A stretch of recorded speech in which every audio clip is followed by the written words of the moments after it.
আসিয়া একদিন কি যেন হাতের মধ্যে নিয়ে কাজ করে, হঠাৎ পড়ে গেছে। ফেরাউন পেছনে দাঁড়ানো, আসিয়া খেয়াল করে নাই। আসিয়া জিনিসটা উঠাইতে গিয়া বিসমিল্লাহ বলছে। ফেরাউন শুই নাই, মাথা গরম হয়ে গেল। ডাক দিয়া কয়, আসিয়া তুমি কার নাম বললা? আসিয়া বলে, এখন আর গোপন কইরা লাভ কি হবে, না ওপেন করিয়াই দেই। আসিয়া ডাক দিয়া কয়, ফেরাউন আমার মালিকের নাম আমি জবানে নিয়েছি। ফেরাউন বলে, মালিককে?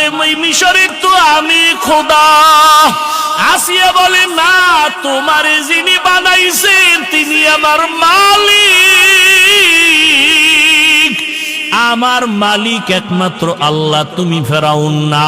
ফেরাউন বলে, সর্বনাশ, তুমি যদি আমাকে খোদা না বলো তো আমার খোদাগিরির ভ্যালু নাই। একবার হলেও বলো। আসিয়া বলে, এক বিন্দু না। ফেরাউন বলে, তুমি আমারে কানে কানে বলো। বলে, না, তাও হবে না। আমি যদি আসতে বলি আমার মাওলাকে ফাঁকি দেওয়া যায় না।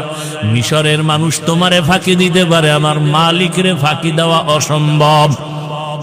ফেরাউন এক পর্যায়ে ব্যর্থ হইয়া ডাক দিয়ে, আসিয়া রেডি হও, তোমাকে ফাঁসিতে দেওয়া হবে, শুলিবিদ্ধ করা হবে, তোমাকে দুনিয়া থেকে বিদায় দিব। আসিয়া বলে, ফেরাউন ভয় দেখাইও না,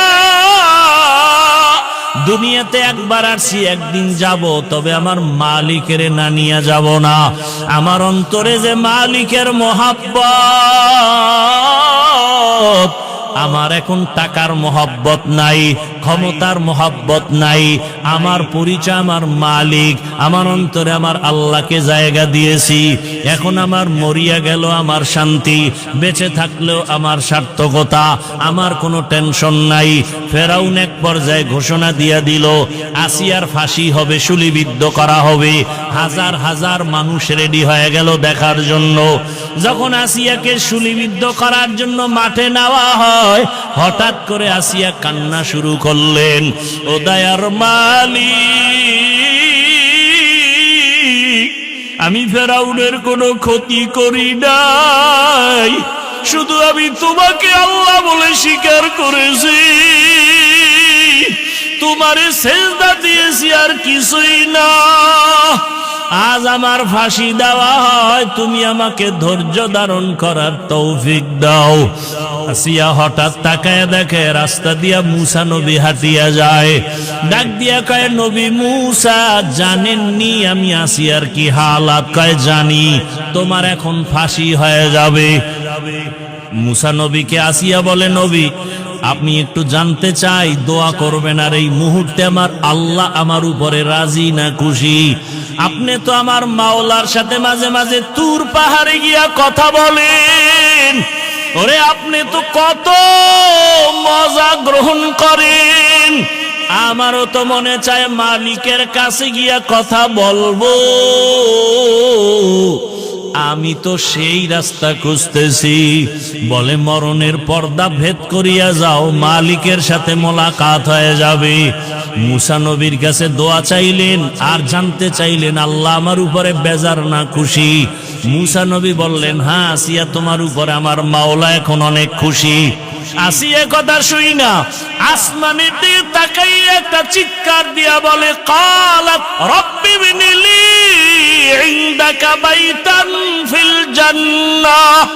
আল্লাহ কোরআনে ঘোষণা করলেন, আসিয়া যখন ডাক দিছে, ও দয়ার রব মালিক, এত বড় ক্ষমতাধর ফেরাউনের ঘরে থাকিয়াও ক্ষমতার লোভ করলাম না, আরামের বিছানায় ঘুমাইতে দিল না, খাইতেও দিল না। আজ আমার জীবনের শেষ বিদায়, বিদায় বেলা তোমার কাছে একটা দাবি, দুনিয়াতে থাকার জায়গা পাই নাই, আরামে ঘুমের জায়গা পাই নাই। ও দয়ার আল্লাহ, তোমার পার্শ্বে জান্নাতে একটা ঘর বানাইয়া দিও,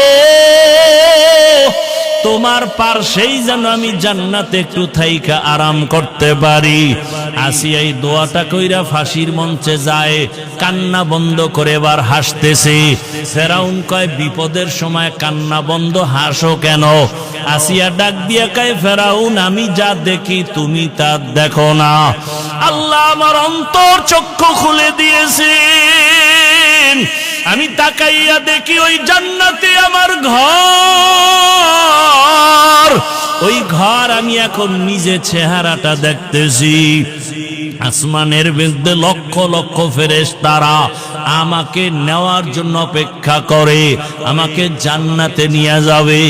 এই খুশিতে আমি হাসতেছি, তুমি বুঝবা না। আসিয়াকে যখন শুলিবিদ্ধ করা হয়, হাসতে হাসতে দুনিয়ার থেকে আসিয়া বিদায় হয়ে গেল। ও পর্দার আড়ালের আম্মা জানেরা, বোনেরা, আসিয়ার মতো বান্দি, ফেরাউনের মতো বেঈমানের ঘরে থাইকা যদি আমার আল্লাহকে আপন বানায় নেয়, আপনি কেন পারবেন না? দুনিয়া দুনিয়া কইরা কই সাদা কাফন ছাড়া তো কবরে কিছুই নেওয়া যাবে না।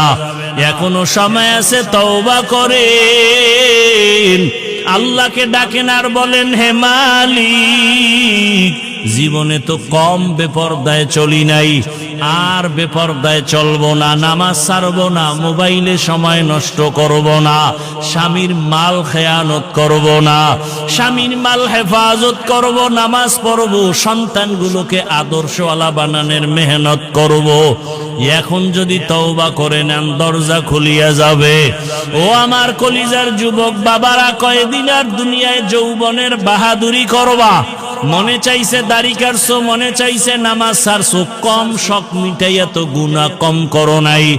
এখনো যদি তোমার তওবার নিয়ত থাকে, মনে মনে আমার আল্লাহকে ডাক দাও, আর ডাকিয়া বলো, হে দয়ার মালিক, জীবনে তো কম গুনাহ করি নাই, দাড়ি কাটলাম, কত নামাজ ছাড়লাম, কত বেপরদায় আড্ডা দিলাম, মোবাইলে কত গুনাহ করলাম, আজকে থেকে তওবা করে নিলাম, আর নামাজ ছাড়বো না, দাড়ি কাটবো না, বেপরদায় চলবো না, মা বাবাকে কষ্ট দিব না, ওলামায়ে কেরামের দোয়া পরামর্শ নিয়ে, শিক্ষকের দোয়া নিয়ে জীবনটা সুন্দরভাবে চালাবো। ওই মা বাবার দোয়া ছাড়া তোমার জীবনের দরজা খুলবে না রে বাবা। আজকে যার মা নাই, তার কাছে গিয়া দেখো মা কত ধন। যার বাবা নাই, তার কলিজাটা ফেটে যায়। ঈদের দিন সবাই ঈদের নামাজ পড়িয়া বাড়ি আনন্দ করে দৌড়ায়, আর এক যুবক কবরের কিনারায় দাঁড়ায় কান্না করে। ও যুবক, ঈদের দিন কাঁদো কেন? যুবক বলে, গত ঈদগাহে আমার আব্বাকে পাশে নিয়ে নামাজ আদায় করেছিলাম।